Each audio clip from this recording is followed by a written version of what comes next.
Virginia's oyster harvest rose 25% last year, passing the 500,000 bushel mark. That means the country's largest oyster-producing body of water, the Chesapeake Bay, is back in business. The dockside value for this harvest increased from $16.2 million in 2012 to $22.2 million in 2014, with an estimated economic impact of more than $58 million. This momentum is having a positive impact for the Bay, for consumers, and for the economy. But it's not just wild oysters anymore. In Virginia, I think it's 200 and some licensed growers today. Not all are active, but there are people in it that are growing millions and millions and millions of oysters a year, which, like I said, it's a win-win for our labor force, for the shuckers, for the packers, for the half shell business, which has gotten to be a big business, has come back today in restaurants, and for the environment, being filter feeders. They help clean and filter the bay, and our waters are getting better and cleaner. There's oysters available year-round that are good, they're fat. It's just not the ones with the R in it, the old myth and saying. We've got better inspection programs today, and the rules and regulations, and the way it's monitored, time and temperature control, they are safe to eat in the summertime also. So continue to look and use and eat Virginia oysters year-round. Virginia's oyster harvest is a combination of oysters caught in the wild on public and private oyster grounds and those grown in cages, bags, and floats by aquaculture. According to A.J. Erskine, it's about a 50-50 mix, with both types equally important. The wild harvest is extremely important. The watermen, the shucker packers, the natural strike that happens in, for example, the Great Wacomico or the James River, a lot of seed is moved out of that river. Those are very important programs, and they need to continue.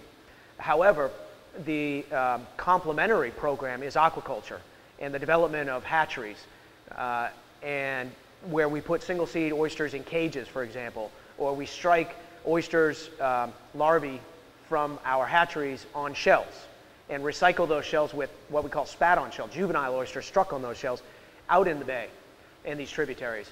So all of those combinations provide a multi-pronged approach to a recovery or a healthier oyster industry. After years of higher expenses and lower harvest, the number of Virginia watermen is down.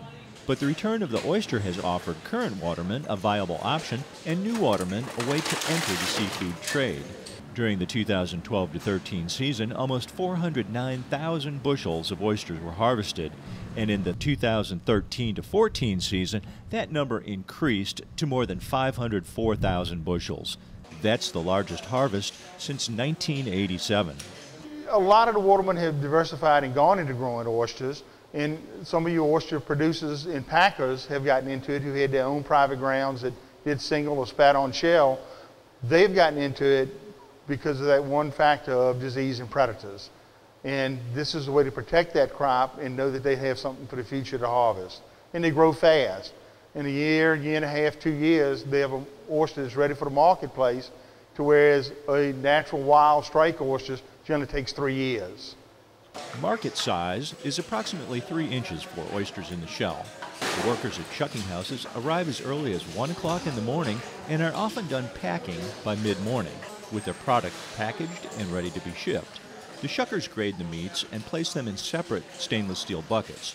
The shucked oysters are designated by size according to numbers per gallon. We can't mechanize shucking oysters because the irregularity of the shape of the oyster, you can't put it down a belt and have a knife go in it and cut it. It has to be done by hand. But the flip side of that is that there's a lot of care taken with the product. Our shuckers that are local have been here for 30, 40 years. And that's a relationship that grows over time, that develops, and you become part of the family. And that's what these small businesses are, these shucker and packer and processing facilities, they're families. The new technologies and disease-resistant strains of oysters have brought back an industry that had all but disappeared. The bay's water quality has become more important than ever and has made tremendous improvements. The successful growth of Virginia's oyster harvest is the result of a lot of people working toward a common goal: to produce the safest and best-tasting oyster available anywhere. From Northumberland County, Virginia, this is Dave Miller reporting.